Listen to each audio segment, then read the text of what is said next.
El Mesías. He aquí el Cordero de Dios.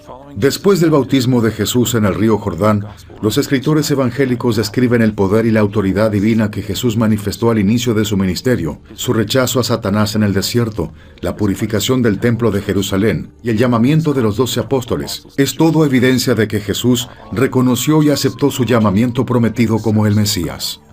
Si tú eres el Hijo de Dios, poder y autoridad.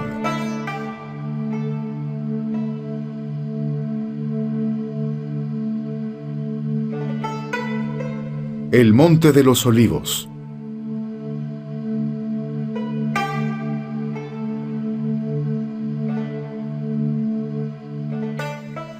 De niño Jesús le dijo a sus padres: ¿no sabíais que en los asuntos de mi Padre me es necesario estar?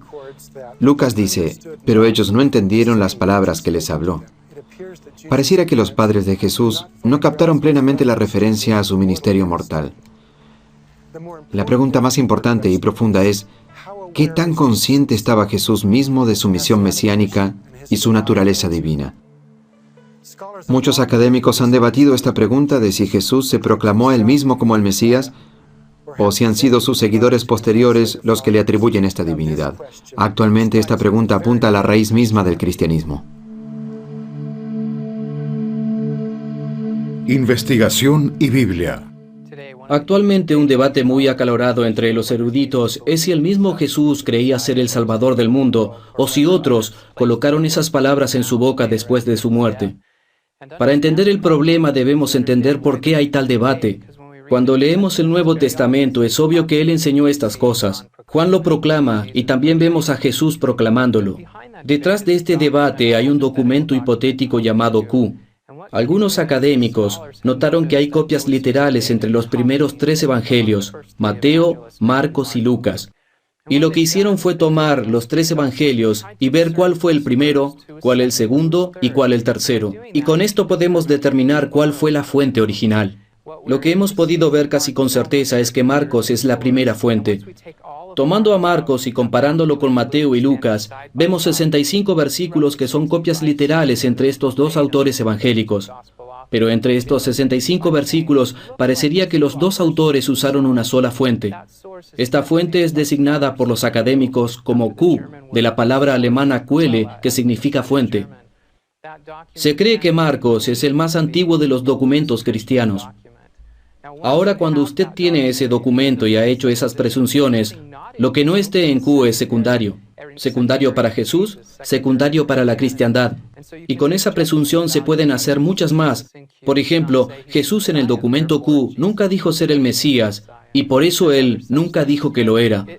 Pero son muchas las suposiciones, y esto puede llevar a conclusiones erróneas.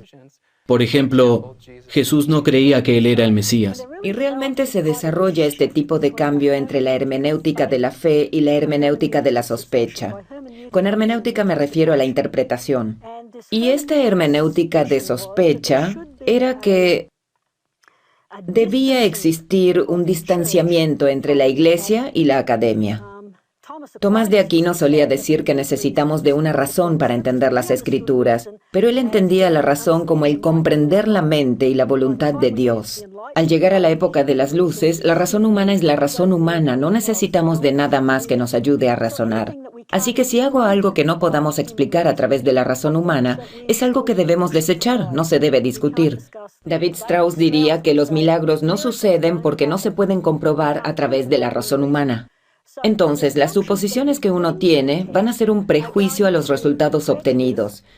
Y ciertamente todos suponemos algo. No hay nadie que lea el texto y que no tenga sus propias suposiciones. Algunos académicos bíblicos asumen que Dios no existe, que Él no es una parte de la experiencia humana, y por lo tanto en el Nuevo Testamento, cuando vemos una combinación del cielo y la tierra, para ellos no puede ser histórica. Ellos leen el texto con otros ojos. Algo que es difícil de entender para los creyentes, al igual que para los investigadores, es que están estudiando a gente de fe, y sin embargo ellos mismos no creen, y tenemos un antagonismo. ¿Cómo puede un no creyente entender a un creyente? ¿Cómo puede un creyente entender a un no creyente? Pero al final de cuentas, son las suposiciones las que van a determinar el resultado final. Si usted cree en milagros, usted no los ve como algo secundario. Si usted cree que Jesús era el Mesías, entonces cuando Él lo dice, puede ser verdad, pudo haber sido el Mesías. Pero si usted no cree que Jesús era el Mesías, que Él era un humano y que los milagros son una leyenda, entonces, cuando usted lo analiza, va a encontrar la manera de sacarlo de la historia y llegar a un Jesús académico.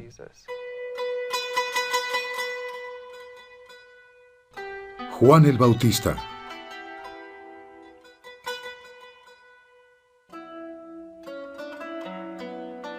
Como está escrito en el libro de las palabras del profeta Isaías que dice: Voz del que clama en el desierto, preparad el camino del Señor, enderezad sus sendas.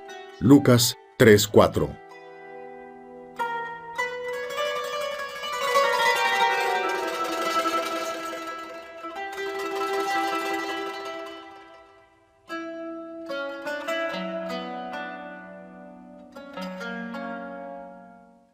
Cuando Juan el Bautista tenía aproximadamente 30 años, empezó su ministerio como un profeta de Dios. La reacción inmediata del público fue muy emotiva y llena de expectativas. El pueblo judío no había visto un profeta de Dios en generaciones, pero fácilmente lo reconocieron como tal. La gente escuchó a Juan y salieron de las ciudades para verlo. Desde muy temprano leemos de multitudes e incluso algunos de los publicanos y algunos de los soldados estaban allí diciendo: ¿qué necesitamos? La propuesta es realmente dramática. Y de hecho en Lucas 3:15 dice: estando el pueblo a la expectativa. Existe esa idea de que hay cierta ansiedad por algo. Y el resto del versículo nos indica que todos se preguntaban en sus corazones si acaso Juan era el Cristo o no lo era. Toda esa gran expectativa está latente en muchas de sus mentes. Juan llena los requisitos y están saliendo en multitudes de las ciudades para escucharlo y cambiar sus vidas. En el primer capítulo de Juan, versículo 24, leemos que muchos de los que vinieron fueron enviados por los fariseos, y entre ellos se encontraban los que le preguntaron: ¿quién eres tú y cuál es tu misión aquí? Los fariseos, al igual que la población judía, honraron a Juan como profeta, y estaban igualmente frustrados y profundamente tristes al momento de su ejecución a manos del rey Herodes Antipas. Sin embargo, los saduceos, aquellos sacerdotes y élderes encargados del gobierno y la administración de Judea y Jerusalén, por varias razones no estaban totalmente satisfechos con Juan. La primera y más importante eran sus creencias de que la era profética había terminado, y los saduceos se resistían a cualquier nuevo intento de aceptar nuevos profetas. Segundo, los saduceos se oponían abiertamente a la noción de un Mesías en Israel, un Mesías que se convertiría en un rey que cambiaría el orden de cosas, incluyendo el orden político. Los saduceos, sacerdotes y élderes, eran aliados de Roma, y de hecho estaban colaborando con Roma en el gobierno de Judea, mientras que el gobernador de Roma se encargaba de los negocios de Judea en un sentido regional. Los saduceos, guiados por el sumo sacerdote, gobernaban Jerusalén, y no necesitaban de un nuevo profeta, trayéndoles profecías del próximo Mesías para perturbar el manejo de sus obras en Jerusalén y en el monte del templo. Así que los líderes fariseos, incluyendo personas como Nicodemo, quien se sentaba en el Senado judío, el Sanedrín de 71 miembros, tal vez estaban emocionados con la aparición de Juan. Los saduceos se oponían fuertemente a Juan, al igual que se opondrían a Jesús. Bautismo.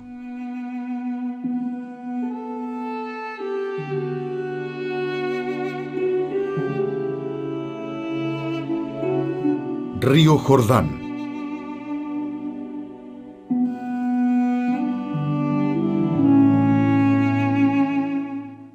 Después que Jesús fue al templo cuando tenía 12 años, el único registro de las Escrituras que tenemos de la vida de Jesús está en Lucas. quien nos dice que él regresa a Nazaret y permanece bajo la tutela de sus padres. No sabemos nada acerca de su adolescencia ni de sus primeros años como adulto.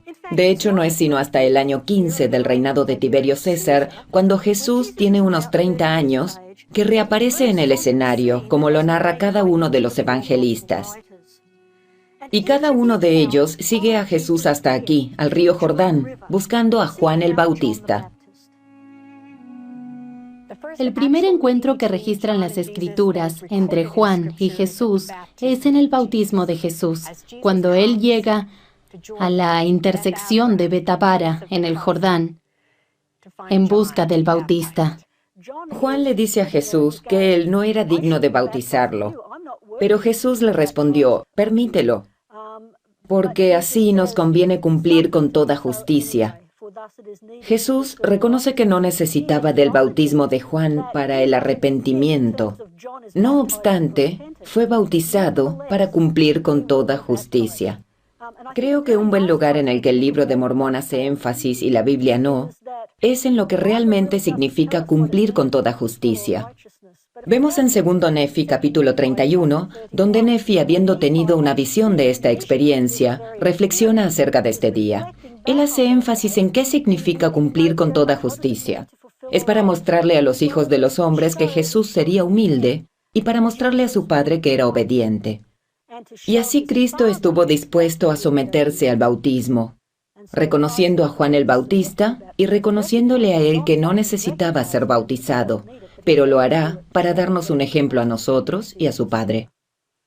Aunque no necesitaba ser perdonado por sus pecados, esa preparación autorizada de llevar a cabo el bautismo, la cual también lo prepararía para llevar a cabo su misión como adulto, era necesario recibir esta ordenanza por medio de Juan. Y así fue que Juan bautizó a Jesús y lo sumergió en las aguas del Jordán.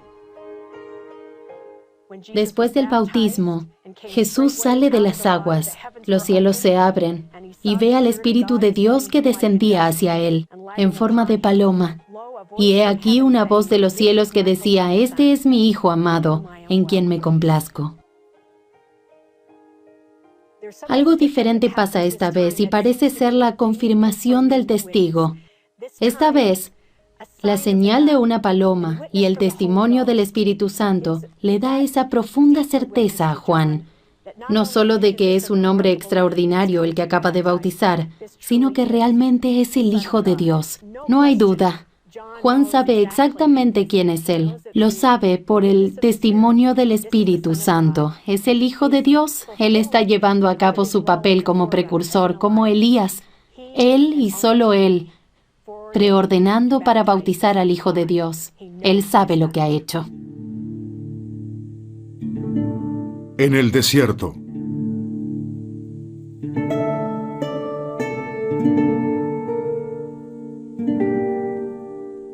Desierto de Judea.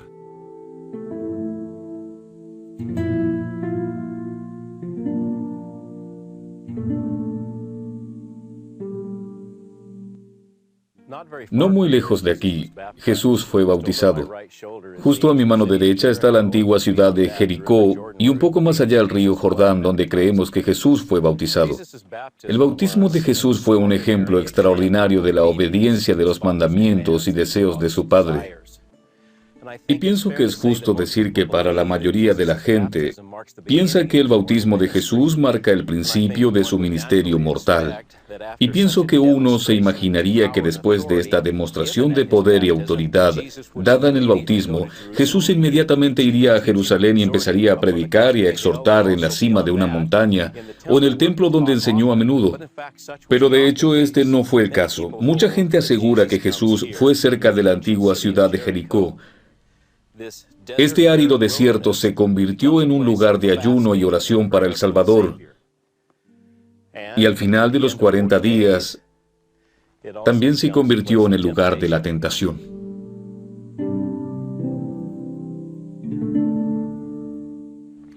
Para entender el desierto de Judea, se necesita una idea de la topografía de esta región.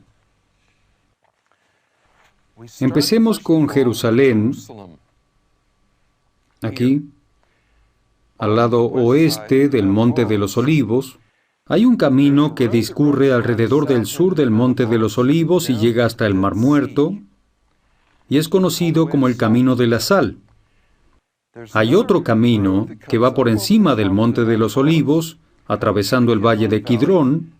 Hay otro camino por la ladera este que llega hasta Jericó.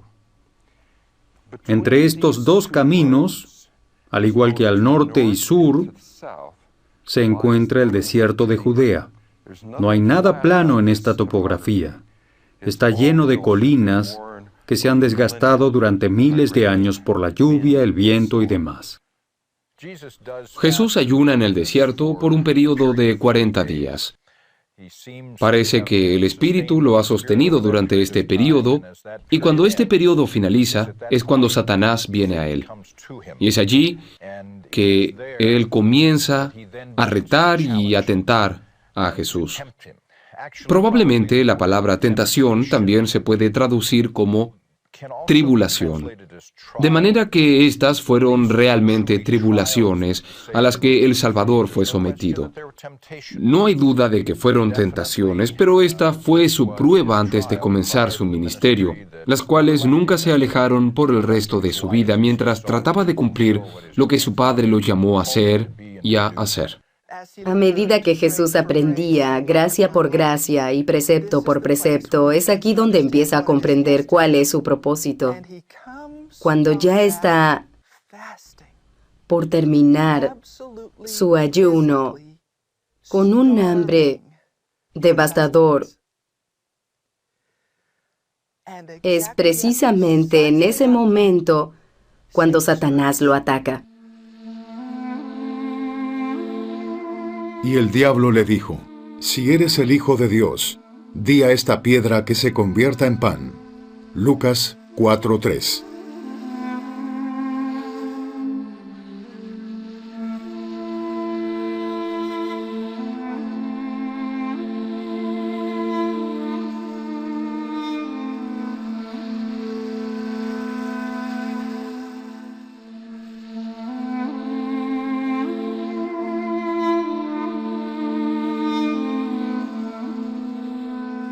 Las tentaciones. Algunos académicos tienden a ver esto solamente como algo psicológico. Debemos entender que Satanás realmente estuvo allí y que esto fue un reto real para Jesús. Fue psicológico también, porque debió ser una batalla que tuvo que librar consigo mismo acerca de cómo iba a llevar a cabo lo que Dios le había pedido que hiciera. Aparentemente, esta prueba de convertir las piedras en pan resolvería su problema de hambre, pero creo que eso es una noción muy superficial de algo que es mucho más profundo. Jesús tenía el poder, si lo hubiera deseado, de poder alimentar al mundo entero. Era un mundo lleno de gente que se moría de hambre, quienes tenían tremendas necesidades. Él tenía el poder para alimentarlos físicamente, o los iba a alimentar de una manera diferente, espiritualmente. Jesucristo, por supuesto, lo hace a un lado citando una escritura. Él dice: escrito está, no solo de pan vivirá el hombre, sino de toda palabra de Dios.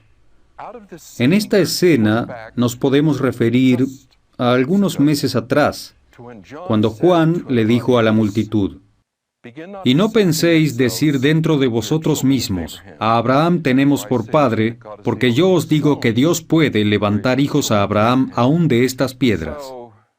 Así que Satanás le está diciendo a Jesús que debe ser algo simple, y si tú eres el Hijo de Dios, como Juan lo prometió, toma una de estas piedras y crea un hijo. Pienso que hay una referencia más distante que se remonta a la creación.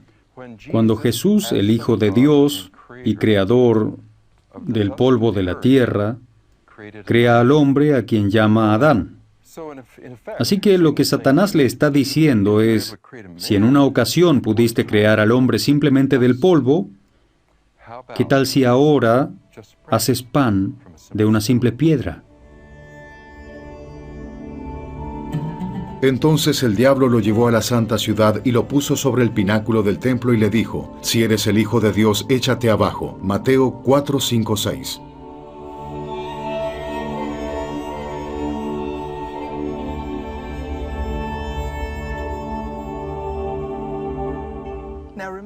Recuerden que en la segunda tentación de la cual obtenemos un relato es donde el Salvador va con Satanás al pináculo del templo, y de hecho, la Biblia cita este lugar.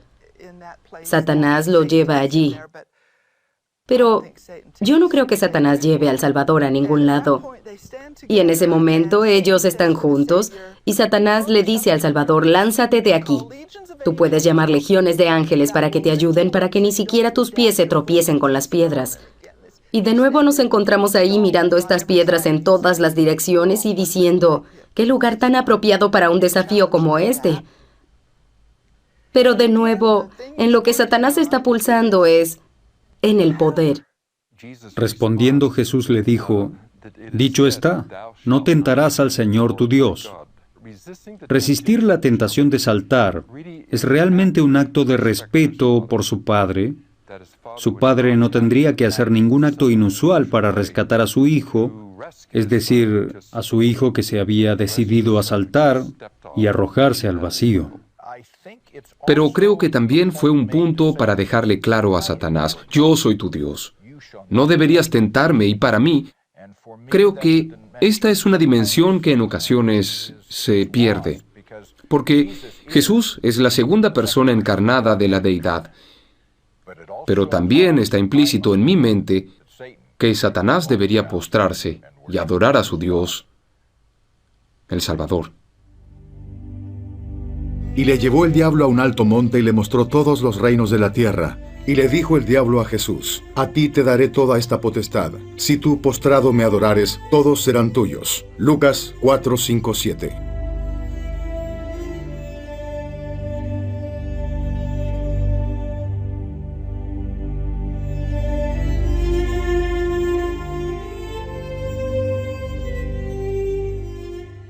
Nadie le puede decir a Cristo: bueno, es que usted no entiende, usted no ha experimentado esto. Sí, Él lo experimentó. Él supo lo que era estar cansado, Él supo lo que era tener hambre y lo que era ser tentado. Y cuando el adversario lo tienta, una de las tentaciones fue ofrecerle las riquezas y las grandezas del mundo para asegurar una vez más que tentaciones de toda clase se le habían ofrecido y que él fue capaz de experimentarlas y sentirlas. Esto está muy claro. Toda la historia tiene que ver con el poder y la autoridad. ¿Quién era la autoridad real? ¿Quién era el poder real? Y Satanás se presenta a sí mismo como aquel que tiene la autoridad para delegarla. A ti te daré toda esta potestad. Y Jesús lo resistió, porque él sabía que el verdadero poder y la real autoridad residían en los cielos con su Padre. De cierta manera, Satanás regresa milenios más tarde, disputándole al Hijo de Dios, ahora en la carne, así como le disputó en la vida premortal el derecho de ser llamado el Mesías.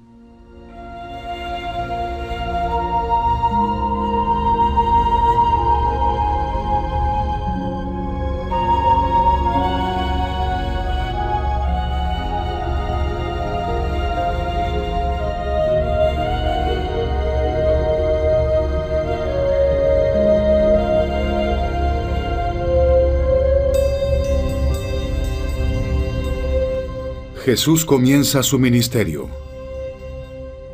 Lo que sabemos de los tres relatos sinópticos es que algunas cosas tuvieron que pasar antes de que Jesús pudiera comenzar su ministerio formal.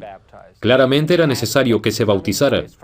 En los relatos de Marcos y Lucas, la voz del Padre mismo le confirma a Jesús, y según Mateo, a quienes estaban alrededor, que Jesús era el Hijo de Dios. Y después él va al desierto para estar con Dios, y allí es tentado. Algunas veces nos enfocamos demasiado en la tentación misma. Nos olvidamos de que su propósito de ir al desierto era estar con Dios. Es muy interesante lo que aclara Lucas 4:14. donde dice que Jesús regresa a Galilea en el poder del Espíritu. Así que es después de estos pasos iniciales que Jesús está listo para comenzar su ministerio.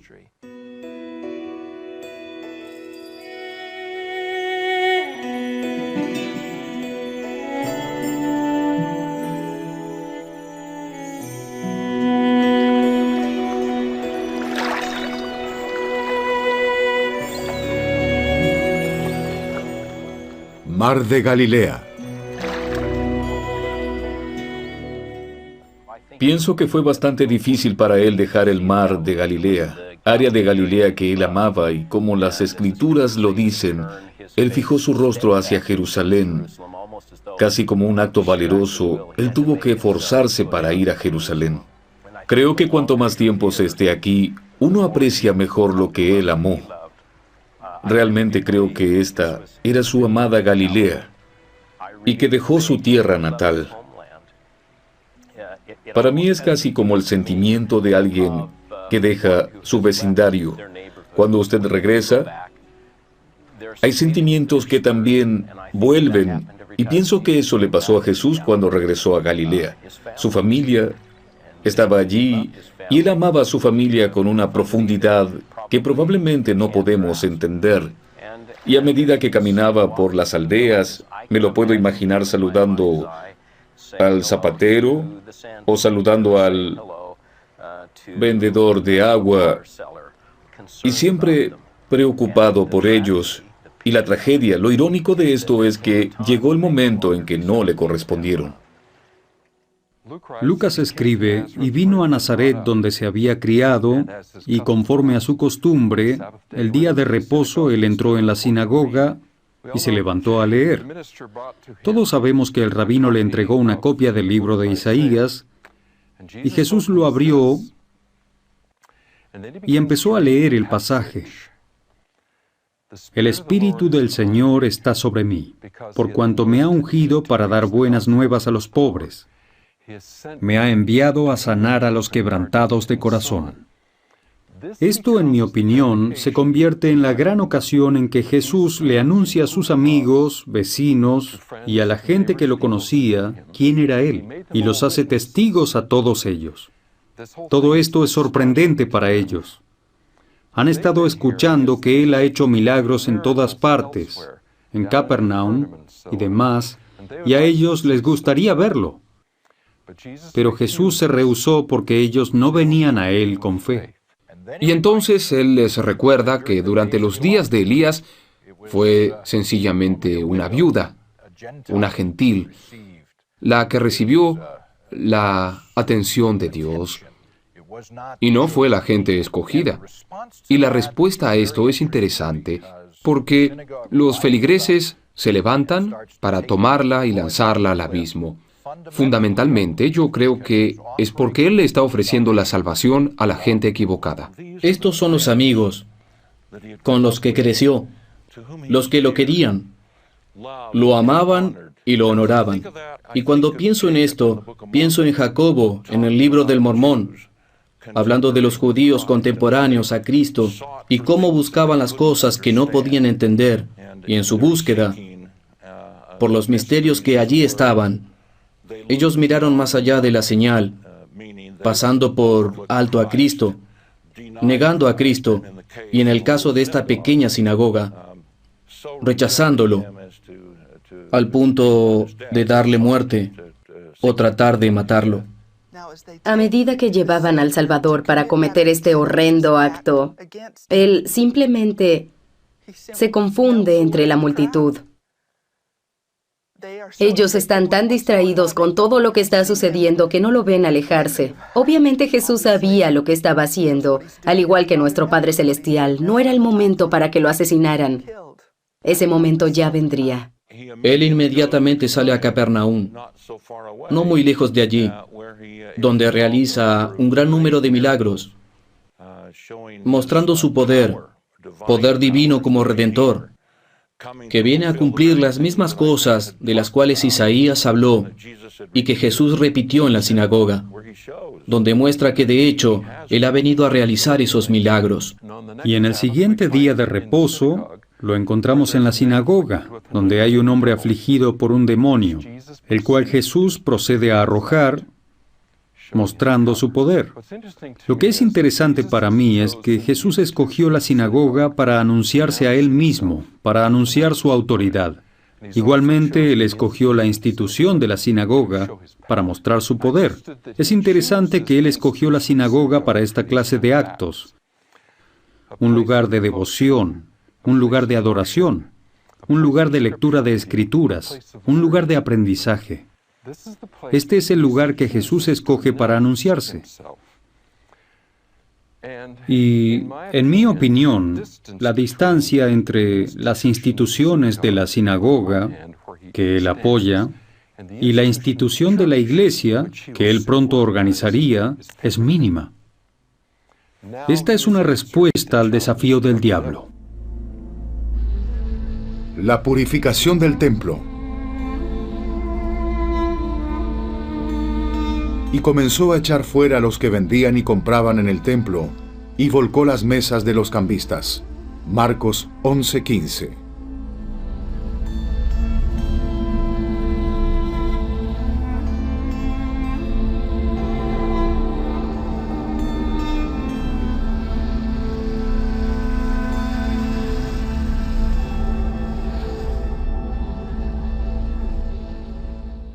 El complejo del templo de Herodes era una estructura enorme, y ese era su propósito, para que decenas de miles, aún cientos de miles de peregrinos que venían a Jerusalén pudieran todos, de una manera ordenada, tramitar los requisitos de la ley mosaica. Fue construido para que las entradas pudieran ser controladas. Los peregrinos podían transitar en las cortes de afuera antes de acercarse progresivamente a las áreas sagradas. Algunas veces tenemos la impresión de que cuando Jesús purificó el templo, Él estaba parado junto al altar en la entrada del templo. Pero con toda certeza, Él estaba en las cortes que estaban disponibles para todas las personas, incluyendo los gentiles, y así se conocía a las cortes de los gentiles. Ahora, arqueológicamente, nosotros realmente sabemos que Herodes construyó tiendas y lugares para que esta clase de transacciones tuvieran lugar en las afueras de los jardines del templo. Pero, por alguna razón, esta actividad se había movido a las cortes del mismo templo. Y existen todas las razones para creer que esto se hizo con la aprobación y el consentimiento de los sacerdotes.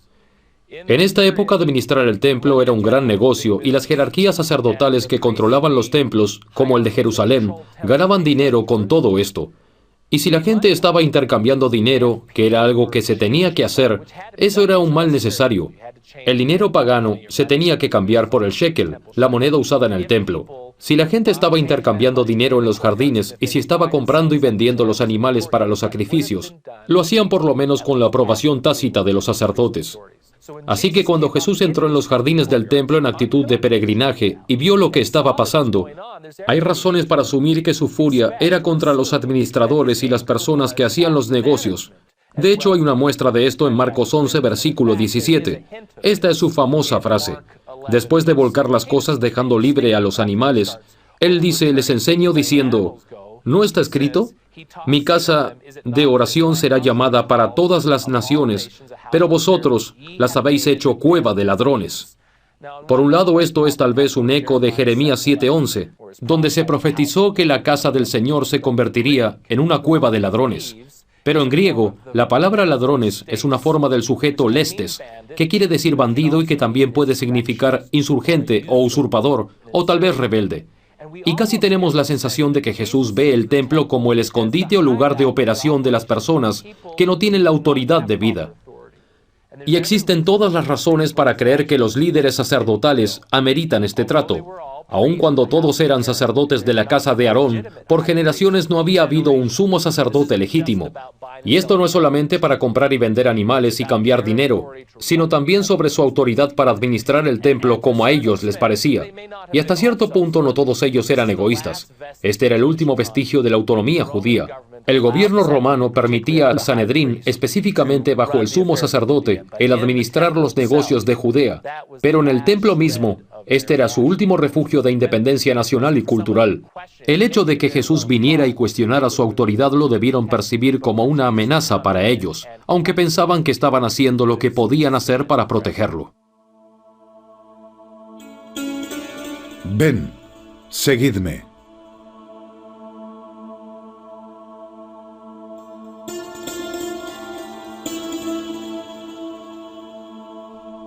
Mar de Galilea.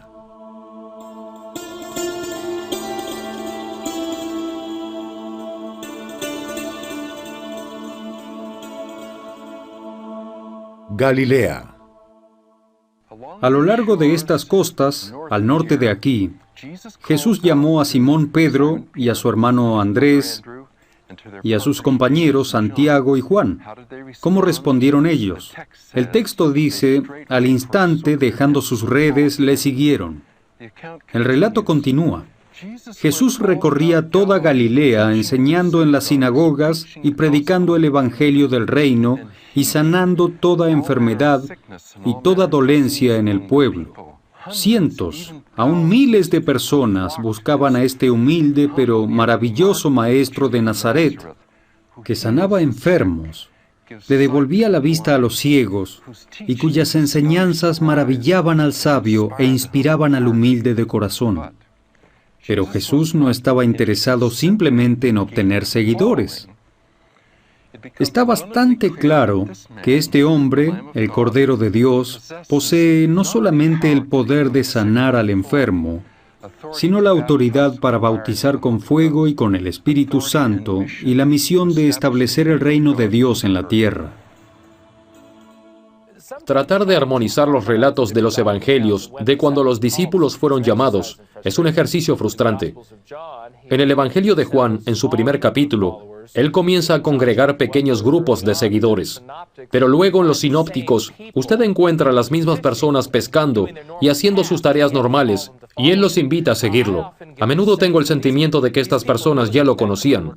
De hecho, algunos de ellos estaban emparentados a él. La gente había empezado a gravitar hacia Jesús y a creer que él era el Mesías, pero esto no quería decir que los había llamado a un servicio de tiempo completo, solo hasta cuando él llama a Pedro, a Andrés, a Santiago y a Juan. La organización de la iglesia era muy reciente y en su cumbre están los apóstoles. ¿Por qué? Porque ellos son los que el Señor ha comisionado. Y en este sentido, ellos son únicos. No son personas de las cuales su autoridad se deriva de alguna manera, sino que son personas cuya autoridad viene directamente de Él. Y ellos se convierten en sus principales testigos de la resurrección e igualmente de su ministerio mortal. Es interesante que de todos los nombres que Jesús les pudo haber dado, de todos los títulos que les pudo dar a estos hombres, escogió la palabra apóstol. La palabra es griega, apóstolos. Está relacionada con el verbo apostelo. Y apostelo significa enviar, pero conlleva la idea de enviar con un propósito. Después, en el tercer siglo, vemos un cambio muy interesante en la palabra, en el que los cínicos, un grupo de filósofos que afirmaban que ellos eran los verdaderos mensajeros de Zeus y que su mensaje se debería tomar en serio. Ellos decidieron autodenominarse apóstoles, los enviados y los comisionados. Así que del tercer siglo en adelante, el nombre literalmente trae esta idea de lo divino y del comisionado al mismo tiempo. Así que fue perfecto. Una palabra perfecta para ser dada como título a sus apóstoles por Jesús. La gente aceptaba inmediatamente la idea de que estos son los comisionados. A medida que Jesús llamaba a sus 12 apóstoles, dice la Biblia, Él les daba poder. Una mejor traducción sería autoridad. Él les daba la autoridad del sacerdocio para hacer lo que Él hizo. Así que el énfasis está en la autoridad que Él les había transferido a ellos, que Él les había dado, autoridad que Él mismo poseía. Nos podemos referir a Pablo en el capítulo 14 de Hechos, ordenando élderes en las iglesias. Y el verbo que se usa aquí significa extender la mano, que puede significar votar o sostener, pero igualmente ordenar. Así que asumimos que seguían una práctica generalmente aceptada dentro de la iglesia, y es la de ordenar por la imposición de manos. El Evangelio de Felipe nos dice que lo que aquí tenemos no es solamente algo que Jesús observó, sino algo que Él mismo experimentó. Esto de hecho fue un patrón, esta es la manera en que se delega la autoridad. El Padre ordenó por imposición de manos al Hijo, y después el Hijo, por imposición de manos, ordena a los líderes, quienes a su vez ordenan a aquellos que han sido llamados, lo que nos demuestra que en verdad hay un método por el cual se delega la autoridad. Hay un pequeño tema que se desarrolla en virtud de esto Y es el sentimiento de que el reino de Jesús, la casa de Jesús, es una orden y que se lleva a cabo por actos físicos, palpables, tangibles, que confieren la autoridad y confiere derechos a aquel que la recibe.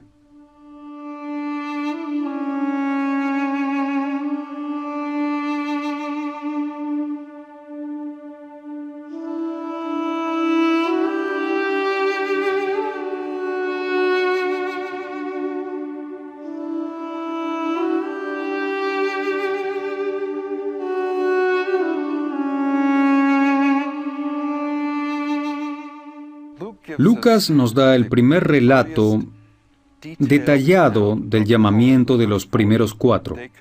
Ellos consisten en las 2 parejas de hermanos, Pedro y su hermano Andrés, Santiago y su hermano Juan. Se nos dice que Jesús vino a las playas del mar de Galilea y que había una ansiosa multitud que quería escuchar la palabra de Dios. Así que Jesús mira a su alrededor y ve un par de barcas. Se sube a una de ellas, que era la de Pedro, y le ruega que la aparte un poco y empieza a enseñarle a la gente desde la barca. Ahora, Pedro está aquí, está observando y arreglando y doblando sus redes una y otra vez, y escucha todo el sermón. Al final del sermón, Jesús se voltea hacia Pedro y le dice: Simón, boga mar adentro y echa tus redes para pescar. Pedro en protesta dice: Maestro, hemos trabajado toda la noche y nada pescamos. Pero, y esto me gusta, pero por tu palabra echaré la red. Lucas escribe: y habiéndolo hecho, recogieron gran cantidad de peces que rompían sus redes. Así que ellos le gritaron a sus compañeros. Santiago y Juan estaban en la otra embarcación. Ellos les gritaron para que vinieran a ayudarles, lo cual hicieron. Y usted recordará, el resultado de esto es que tienen gran cantidad de peces. Ellos llenan las 2 embarcaciones y ambas empiezan a hundirse. Jesús va a llamar a estos hombres a que abandonen su vocación. Ellos son pescadores. Ese es su oficio. Entonces, ¿qué harán sus familias? Jesús les deja suficientes peces para alimentarlos por meses, y esto les permitirá también vender peces por meses. El problema es que en las próximas 48 horas esos peces se iban a dañar. Hasta que encontramos una pequeña nota en Strabo, quien es un geógrafo de esa época, y él escribe que cerca de la costa, hacia el lado oeste, se encuentra la aldea de Magdala. Él la llama por un nombre diferente, pero es el mismo lugar. Y allá había una industria de salar pescados. Solo tienen que remar con sus botes hasta este lugar o navegar hasta allá, y ellos los pueden salar, ponerlos en salmuera y hacerlos en escabeche o encurtido. Ahora la familia tiene comida por meses. Y también tienen pescados que pueden vender en el mercado, en Capernaum o cualquier otro lugar. Jesús deja a las familias aprovisionadas, suministrándoles sus necesidades. Él se está llevando al proveedor de las familias. Él lo sabe, pero Él está dejando algo para las familias. Y me encanta esta escena. El saber que ellos pueden poner todos estos peces en salmuera y sus necesidades se cubren por meses.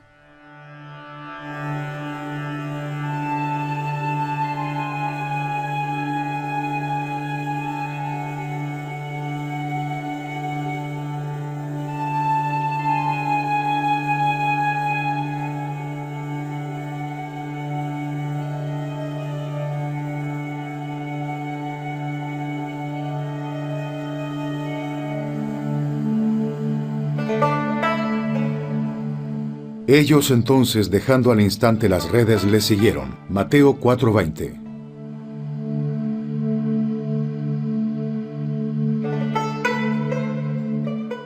Centro de la Universidad Brigham Young para Estudios del Medio Oriente.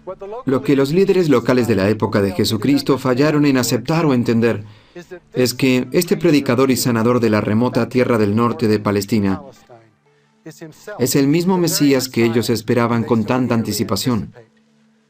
Pronto su oposición y sus seguidores aumentarían, y la reacción a su ministerio público se intensificaría. Y Jesús iba a pasar los próximos 3 años de su vida demostrando que verdaderamente Él es el Señor del templo, del día de reposo, del cielo y de la tierra, de la vida y de la muerte. ¿Puede acaso algo bueno salir de Nazaret? Jesús dice, ven y lo verás.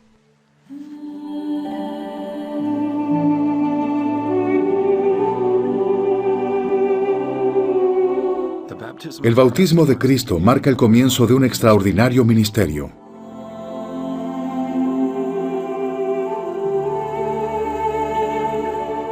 Después de su regreso del desierto de Judea, Jesús manifiesta su poder y autoridad. Sana al enfermo y al afligido, expulsa a los mercaderes del templo, y con la ordenación de los 12 apóstoles establece su iglesia en la tierra. Estos hombres que el Salvador inviste con poder y autoridad de lo alto, serán los líderes de su iglesia, una vez que la fase final de su ministerio terrenal se lleve a cabo.